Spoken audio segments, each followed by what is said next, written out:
My husband used me like a wallet, and when his parents arrived, I threw him out onto the street. Okay, so this happened a couple of summers ago during the International Food Fair here in Portland. One of those chill, sunny weekends where everyone's outside pretending we're in Europe or something. You know the vibe. Music, craft beer, global snacks, people walking around in linen shirts and ironic sunglasses. I'd just gotten off work early from the office. I do admin stuff for a local design firm, and wandered into the fair mostly for the churros. I wasn't expecting to meet anyone, let alone someone like him. There was this bright red food truck tucked in between a Vietnamese iced coffee cart and a tent selling Peruvian empanadas. The sign on the truck said, Churros y Rosquillas, Uruguayan style, in hand-painted letters. I love trying new pastries, so I got in line without thinking much about it. That's when I saw him. He was tall, maybe a little over 6 feet, with thick dark hair tied back into a messy knot, and this tanned skin that looked like he spent more time in the sun than in front of a screen. But the thing that got me was his voice. He was talking to the guy ahead of me, explaining the difference between rosquillas and donuts, and his accent, thick, melodic, Spanish with that Uruguayan twist, made it sound like he was narrating a movie. You ever have one of those weird moments where your brain does a double take? That was me, just standing there, totally hypnotized by the way he said dulce de leche. When it was my turn, I couldn't think straight. I asked for a rosquilla, even though I had no idea what it actually was, and I must have looked completely out of it because he smiled, leaned slightly out of the truck window, and said, "First time?" I nodded like an idiot. He handed me this warm, golden pastry, dusted with sugar and filled with something that smelled like caramel heaven. "From my home," he said. "Try. If you like, you pay next time." I laughed, surprised, and asked, "Are you bribing me with free food?" He shrugged with a grin. "Only if it works." I bit into it. Holy hell. It was soft and crispy at the same time, and the filling was rich, but not too sweet. I must have let out some kind of involuntary moan because he raised an eyebrow, obviously pleased with himself. I told him it was incredible. He handed me a napkin, and I noticed he'd scribbled something on it. I thought it was maybe a list of ingredients or something, but it was a phone number. "Text me," he said, "if you survive the sugar coma." I took it, said thanks, and kind of floated off toward the beer garden, clutching this napkin like it was some kind of ancient treasure map. I didn't text him right away. I stared at the napkin later that night in my tiny apartment, wondering if he was serious or just being charming for tips. His name was Lucas, by the way. I found that out from the sign taped to the side of the truck that said, "Ask Lucas for the spicy dulce," with a smiley face. Of course his name was Lucas. It just fit. Anyway, after a glass of wine and 30 minutes of mentally replaying our entire 2-minute conversation, I gave in and texted him. "Hey, it's Ashley from the food fair. I survived the sugar coma." He replied almost instantly. And yeah, that's how it all started. We started seeing each other constantly after that first text. I think it was maybe our second or third date when we stopped pretending it was casual. He picked me up in that old silver Honda with the dented bumper, blasting some Uruguayan rock band I'd never heard of, and by the time we got to the little tapas bar he'd picked out, I already felt like I was falling for him. Lucas had this way of talking that made everything sound important, like even when he was telling me about something random, how his grandmother used to dry orange peels to make tea. It sounded like a story passed down through generations. He had a lot to say about his culture. That was something I noticed right away. He'd lean forward when we talked, lower his voice just slightly, and tell me things like, "Where I come from, family is everything." Or, "In my country, we don't rush love, we live it." At first, I found it so refreshing. He spoke with this confidence, like he knew exactly who he was and where he came from, which was the opposite of most guys I dated, who barely knew where they wanted to eat for dinner. Lucas talked about tradition a lot, respecting elders, cooking as a way of loving people, the idea that men should protect and women should be cared for. It was a little intense sometimes, but in that charming, old-world way that felt romantic rather than oppressive, at least at the beginning. We spent practically every evening together. He'd cook at my place, or we'd go for long walks by the river, and sometimes we'd just sit on my fire escape eating leftovers straight from the container. He'd tell me stories about growing up in Montevideo, about his cousins and childhood friends, about the food, the music, how much he missed the sea. He made everything sound vivid and golden, like he had come from another world and somehow landed right here in Portland just to find me. It didn't take long before he started staying over more and more. At first it was once or twice a week, then 4 nights in a row, then I realized he hadn't left my apartment in over a week.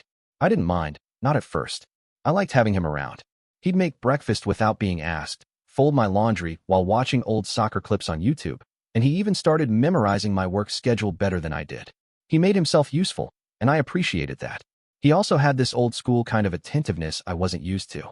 He'd open the car door for me, always walk on the outside of the sidewalk, and insist on paying for everything. He told me that back home, men are raised to be providers, not just financially, but emotionally. A woman should never feel alone, he said to me one night while pouring me a glass of wine in my kitchen.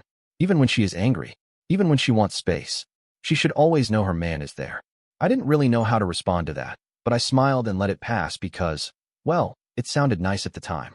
Looking back, there were small things that should have registered differently. He started making comments about how I dressed when we went out, suggesting a different top, or telling me he liked me better in longer skirts. Nothing rude, just casual observations, or so I thought. He also asked a lot of questions. Where I was going, who I was with, what time I'd be back. He always framed it as care. I just want to make sure you're safe, Mia Moore. And I believed him because I wanted to believe him. I introduced him to a few of my friends, but he didn't seem too interested in getting to know them.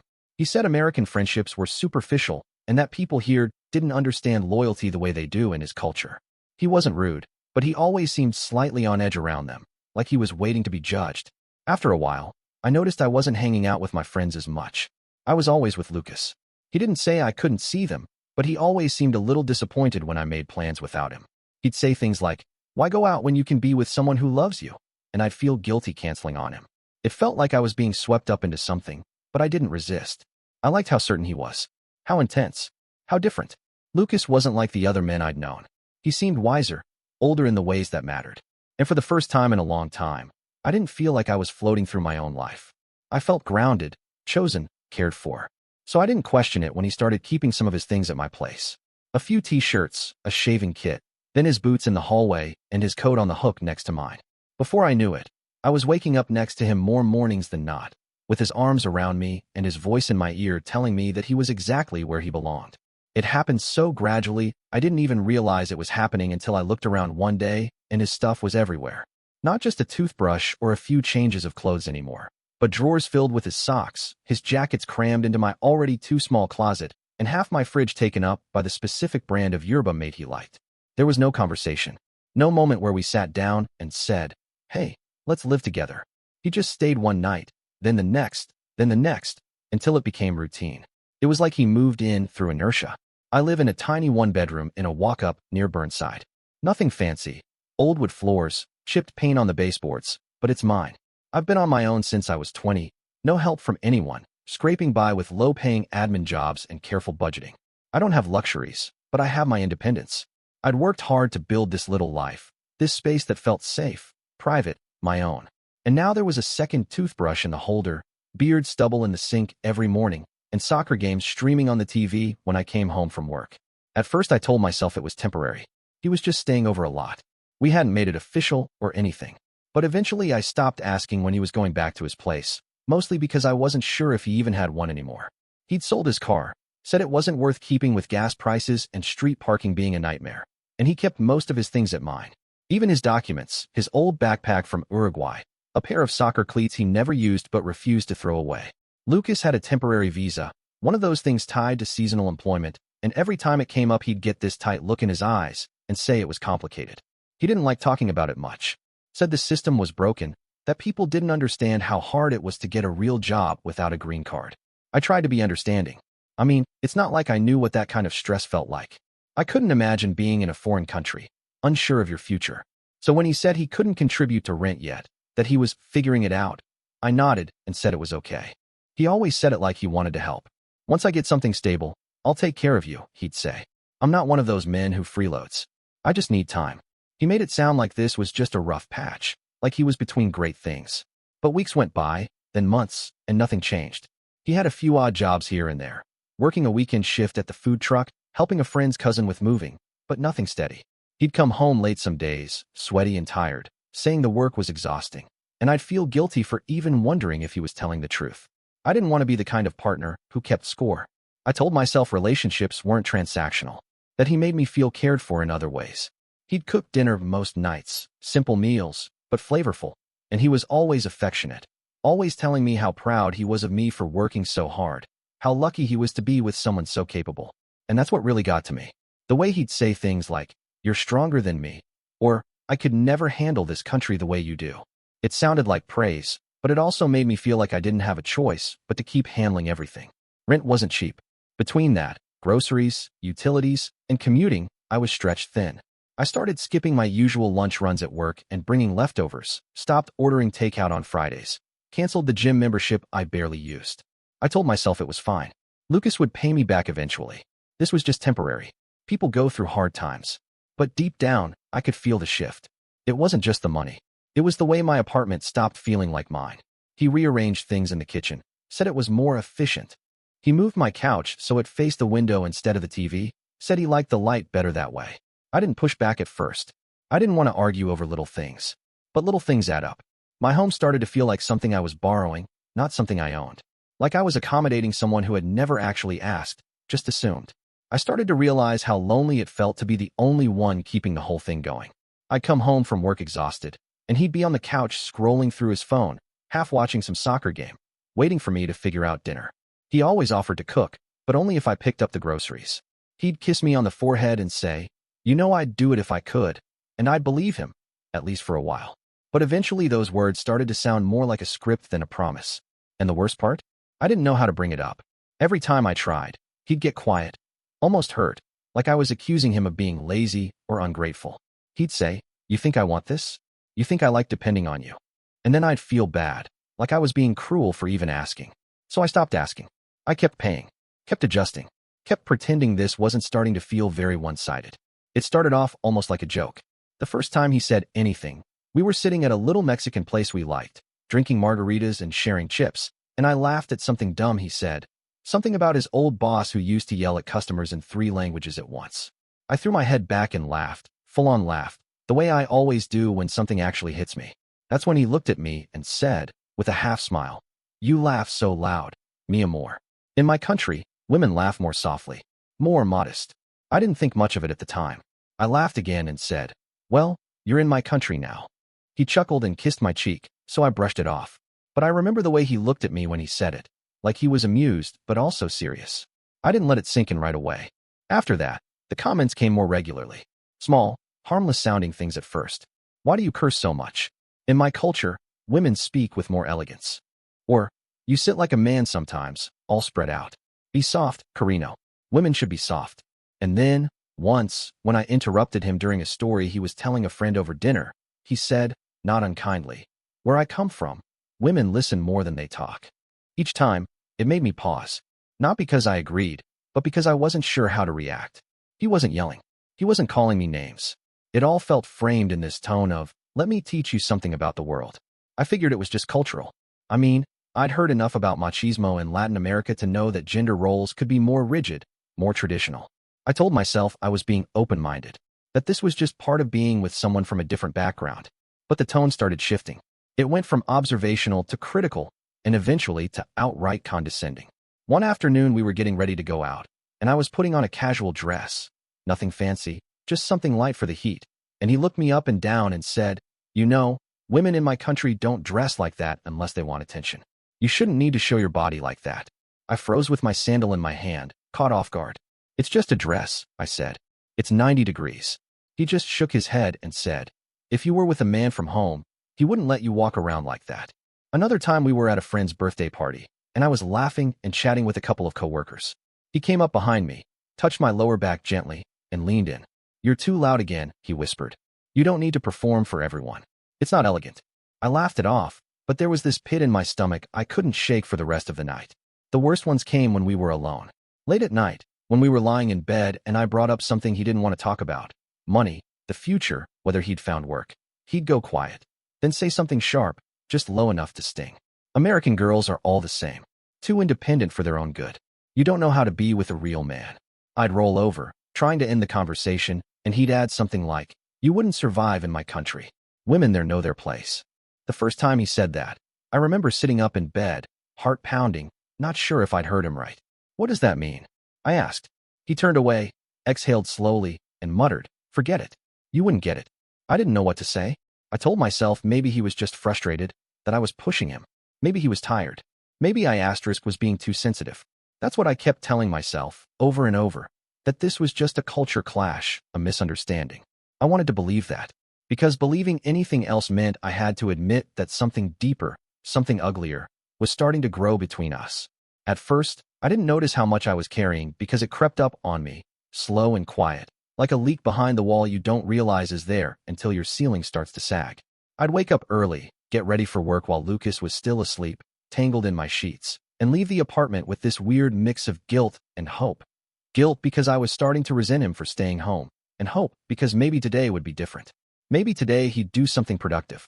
Apply for jobs, clean up a little, buy groceries, something. But when I got home, the scene was always the same.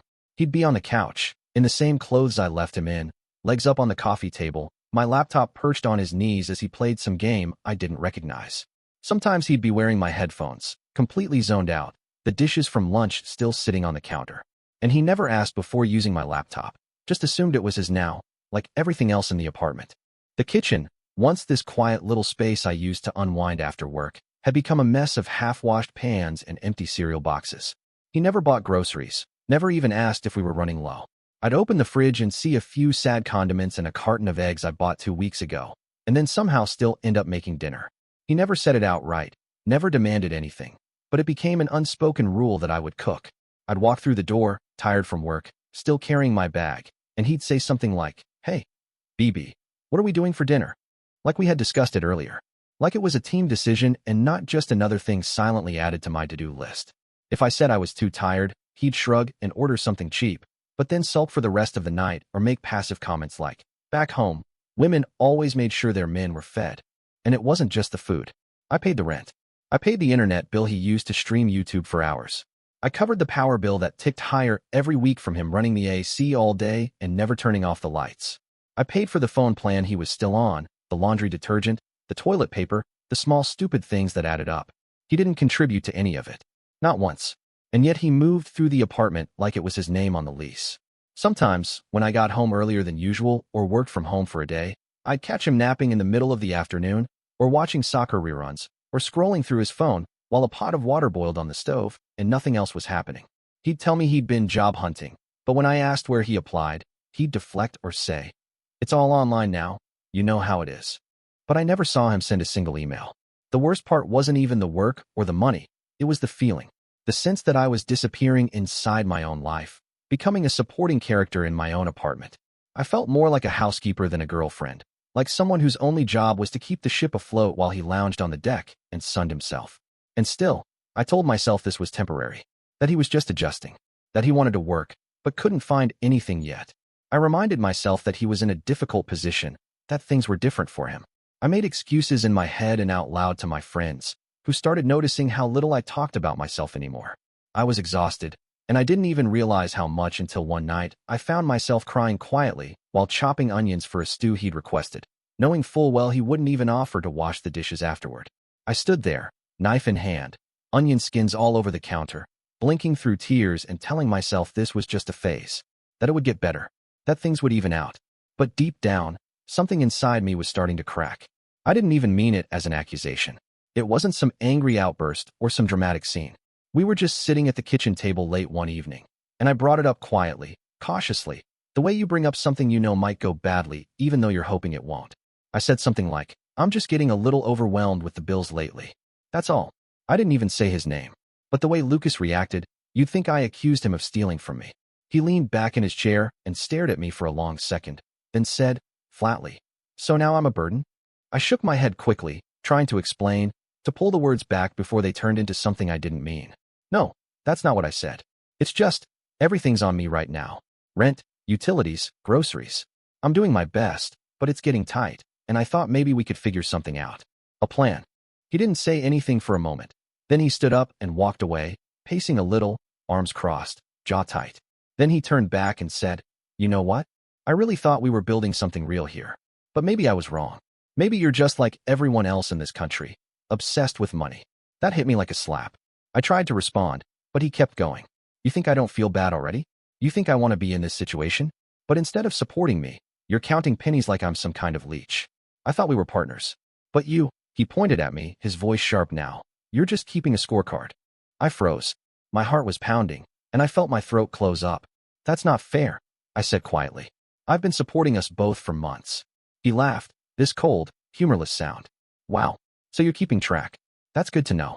Then he walked into the bedroom and shut the door. For the next 2 days, he barely looked at me. He didn't say good morning, didn't join me for dinner, didn't acknowledge me when I came home from work. He just moved around the apartment like I wasn't there, expression blank, headphones on, or eyes locked on the TV. Every word I tried to say floated into silence. Every attempt at a conversation died on his disinterest. At first I was angry. Angry that he could twist things like that. Angry that he couldn't even hear me out. But the longer the silence dragged on, the more that anger turned inward. Maybe I was being selfish. Maybe I could have phrased it better. Maybe I was too focused on money, too focused on control. I replayed our conversation in my head over and over, trying to find the exact moment where I crossed some invisible line. By the third night, I found myself standing in the hallway outside the bedroom, hands shaking slightly, voice barely above a whisper, saying, "I'm sorry. I didn't mean to hurt you." That's all it took. He looked up from his phone, and after a beat of silence, he gave this small nod, like a king granting mercy, and said, "I just want to feel respected. That's all." As if that settled everything. We didn't talk about it after that. The bills kept coming, the groceries still disappeared into meals he expected me to cook, and I still woke up every morning wondering how I became the one apologizing for asking for help. Something inside me was starting to shrink, and I didn't know how to stop it. When Lucas told me his parents were coming to visit, I felt this mixture of nerves and hope settle in my chest. I hadn't met them before, only seen a few photos. His mother with carefully set hair and a serious expression, his father with that same broad jaw and dark eyes Lucas had. He said they were only staying a few days, just passing through on their way to see friends in California, but they wanted to have dinner with us, and he wanted to host it at our place. Which, at this point, basically meant my place. I agreed, of course. I didn't even hesitate. Maybe some part of me was craving their approval, or maybe I thought if they saw how much I cared, how much I had supported their son, they'd like me. Maybe they'd even say something to him about stepping up. I don't know. I just knew I wanted to make a good impression, and that meant making everything perfect. I took the day off work to prep. I cleaned the apartment top to bottom, rearranged the living room to make it look more formal, bought a tablecloth and candles, and scrolled through recipe blogs trying to find something that felt warm and welcoming, but still impressive. Lucas suggested I make chivito, a traditional Uruguayan dish he talked about constantly, basically a steak sandwich, but stacked with toppings and usually served with fries. But he wanted it like at home, not the American version. That meant fresh bread, perfectly grilled meat, real chimichurri, and a side dish his mom apparently used to make with peppers and hearts of palm that I had to call 4 stores just to track down. In the middle of all this, as I was chopping parsley and checking the time every 5 minutes, Lucas came into the kitchen, leaned against the counter, and said, "Before they get here, can I just ask something?" He wasn't angry. He was calm, almost gentle. "Please don't laugh too loud tonight. My mom's very traditional." I wiped my hands on a towel and looked at him, confused. "What does that mean?" He gave me a half shrug and continued. "Just don't interrupt when she talks. Don't correct me. Just listen. She's old school, and she has strong ideas about how women should behave." He smiled like it was nothing. "I just want you to make a good impression. That's all." I nodded, slowly, not sure what to say. I felt something shift in my stomach, like cold water, but I pushed it down. I told myself he was nervous, that he just wanted everything to go well. That it wasn't about me, not really. That I was just being sensitive again. But the word stayed with me. Don't laugh too loud. Don't interrupt. Behave with dignity. I heard them over and over in my head as I set the table, laid out napkins, and stirred the sauce for the peppers. I even changed my dress at the last minute, swapping the one I liked for something more conservative, just in case. I didn't want to give them any reason not to like me. As the clock ticked toward 6, I kept glancing at the door, heart pounding, trying to steady my breathing. I'd done everything I could. The apartment looked beautiful, the food smelled incredible, the table was set just right. All I had to do now was remember not to laugh too loudly in my own home. They arrived 10 minutes early, dressed like they were attending a formal dinner rather than sitting down in my tiny apartment. His mother wore a deep blue blouse tucked into a cream skirt and carried a handbag that didn't leave her wrist all evening. His father had on a button-up shirt and shoes that looked like they had been polished right before walking through my front door. They smiled politely when they came in, but there was something restrained about it, like they were being courteous, not warm. I greeted them, extended my hand, said, "It's so nice to finally meet you." But they didn't reply in English. His mother gave a small nod and turned to Lucas, saying something in Spanish I couldn't begin to translate. From that moment on, the dinner became a performance I wasn't part of. They sat at my table, eating the food I had spent all day preparing, and spoke exclusively to each other and to Lucas in a fast, fluid Spanish that I couldn't follow. I tried to smile, to nod when they looked in my direction, to pour the wine carefully and offer seconds like a good host, but I felt like a ghost in my own home. Every now and then, I would glance at Lucas, hoping he'd include me, pull me in somehow, even just with a glance or a small translation. But all he gave me were vague, tossed-off comments like, "They're just talking about my cousin's new baby," or, "Oh, my dad's joking about the weather back home." I didn't believe him. Not really. There was something in their tone, in the way his mother looked at me like I was something under glass, that told me they were saying more than that. His mother would occasionally look me up and down while sipping her wine, never quite making eye contact, and then turn to Lucas again with some quick, sharp comment that made him smirk or shake his head. At one point she gestured around the apartment and said something I didn't catch, but Lucas gave a small laugh and responded without translating. I sat there, pretending not to notice, my smile fixed like paint on a wall, hands folded tightly in my lap. I kept offering food, kept refilling their glasses, kept trying to engage, but it was like throwing words into a well. No one caught them. No one returned them. The only time his father addressed me directly, it was to say something in Spanish with a small, polite nod, and I just smiled stupidly, unsure whether I was being complimented or dismissed. By dessert, I wasn't even tasting the food anymore. I felt like a guest at a table set in my name. Everything around me was mine. The dishes, the candles, the wine I'd bought, the chairs I'd wiped down that morning, but I didn't feel like I belonged. It wasn't just the language barrier. It was the fact that no one seemed to care that I couldn't understand. No one made an effort. Not even Lucas. I caught myself watching them, his mother with her precise movements, his father leaning back, confident and comfortable. And for the first time, I realized they weren't here to meet me. They were here to assess me, or maybe to ignore me entirely. And Lucas, for all his talk about love and tradition and building a life together, didn't seem to notice that I was shrinking more and more into myself with every passing minute. When they finally left, with polite kisses on Lucas's cheek and stiff nods in my direction, I closed the door, turned off the lights, and stood alone in the kitchen, staring at the mess of plates and empty glasses. I had never felt so unwelcome in my own home. I had almost forgotten about the cameras. They weren't fancy, just a pair of small indoor security cams I'd picked up after someone broke into the laundry room of our building the year before. I installed one in the living room, aimed at the front door and couch, and the other above the kitchen cabinets, mostly for peace of mind. After a few months, I stopped thinking about them. They were just background, part of the apartment like the smoke detector or the router blinking in the corner. But the night after the dinner with Lucas's parents, I couldn't sleep. I kept replaying the silence, the glances, the way his mother's mouth had tightened every time she looked at me. Something felt off. Not just awkward or distant, deliberately cold. And the way Lucas had barely acknowledged me, translating nothing, protecting me from nothing, just letting me sit there like furniture. It kept circling in my head until I got up, pulled on a sweatshirt, and opened my laptop.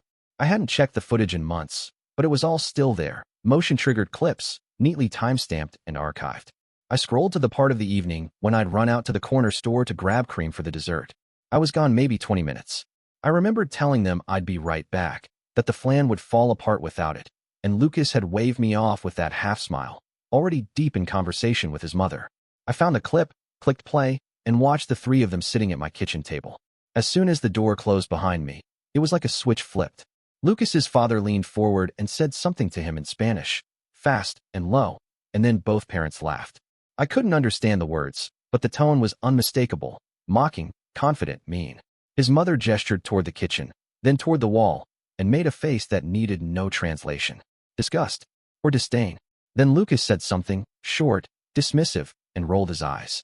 His mother raised her eyebrows and responded, and the three of them laughed again, quietly, but freely now, like they had been holding it in. Then she mimicked someone, hands flapping slightly, and I realized she was impersonating me. The way I talk with my hands. I watched myself reduced to a joke in my own kitchen, with my own wine in their glasses and my dinner in their stomachs. Lucas got up, opened the fridge, and pulled out the bottle of sangria I'd made. He poured a glass for his mother, then looked around casually and said something with a smirk.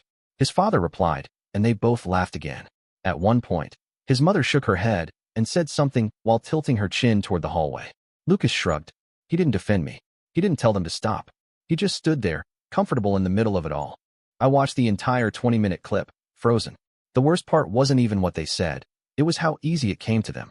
How natural it seemed to mock me in my own home the second I walked out the door. Like it wasn't the first time. I sat there, staring at the screen, my heart thudding in my ears. The cream I had bought was still sitting unopened in the fridge. I hadn't even touched the flan after they left. I had cleaned everything up in silence, thinking I was just being sensitive, that maybe I was reading too much into their coldness. But now I knew I hadn't imagined it. They didn't respect me. They didn't like me. And Lucas, he had let it happen. Encouraged it, even. I closed the laptop and sat back, suddenly very aware of how small my apartment felt, and how little of it actually belonged to me anymore. I couldn't stop thinking about that video. Even after I closed the laptop, even after I showered and tried to distract myself by folding laundry or scrolling mindlessly through my phone, it stayed with me. Those smiles, those glances, that cruel ease. I knew what I saw. I knew what it felt like. But I needed to know what they had said. I needed to hear it in my own language, not just read it on their faces. So the next morning, I clipped the audio from the footage and uploaded it to one of those online transcription and translation services. It felt like a betrayal of some kind, of him, of us, but I couldn't let it go. I told myself it was just to be sure, to confirm the gut feeling that had been growing in me for weeks, maybe months. The results came in later that afternoon. I remember sitting on the edge of the couch, coffee in one hand, my phone in the other, watching the subtitles load word by word. I don't know what I was expecting. Something passive-aggressive, maybe. Something smug. But what I got, it was worse than anything I had prepared myself for. His mother's voice came through first, clear and even. Ella no es muy bonita, pero limpia bien. She's not very pretty, but she cleans well. I didn't move. I didn't breathe. I just stared at the screen, watching my world tilt slowly. Then his father's voice followed, casual, like he was talking about the weather. Decision sabia, hijo. Ama de casa gratis. A wise decision, son. A free housekeeper. And then Lucas, my boyfriend. The man I'd cooked for, cared for, defended. He laughed. Actually laughed, and said, Las Americanas son fáciles de manipular. Solo tienes que hacer que se sienten culpables. American women are easy to manipulate. You just have to make them feel guilty. I sat there for a long time, staring at the screen like maybe if I looked hard enough the words would rearrange themselves into something less vile, something I could excuse or misunderstand. But they didn't. The tone was unmistakable. The cruelty wasn't hidden in subtext. It was right there, plain and smug and certain. He didn't just let them talk about me like that. He participated. He joined in. He built a whole narrative with them, about me, in my home, while I was out buying cream for a dessert I made from scratch to impress them. There was no defense, no misunderstanding, no cultural context that could explain that kind of malice. Just truth, undeniable and sickening. And the worst part? He thought I would never know. He thought I was too trusting, too naive, too soft to ever find out what he really believed about me. But I had. I had found out. And there was no going back from that. I didn't sleep that night. I lay in bed wide awake, my eyes fixed on the ceiling while Lucas snored softly beside me, completely unaware that everything had already changed. I kept replaying those words, hearing his voice in my head, that laugh, light, careless, practiced. I waited for the sun to rise just so I could move without having to explain why I was awake. As soon as I heard the water running in the shower, I got up. I didn't hesitate. I went to the closet, pulled out the drawers he'd claimed as his, and began packing. I didn't fold anything. I didn't sort. I just dumped it all, his jeans, shirts, socks, even his cologne, into black garbage bags. I unplugged his gaming headset from my laptop, pulled his sneakers out from under the bed, swept every piece of him into a pile, like clearing trash from a floor. It wasn't rage driving me. It was clarity, a kind of numb, cold precision. He walked out of the bathroom a few minutes later, still drying his hair with my towel, wearing the same smug towel around the waist look he always did when he thought I was watching. He stopped mid-step when he saw the bags lined up by the door. His smile froze.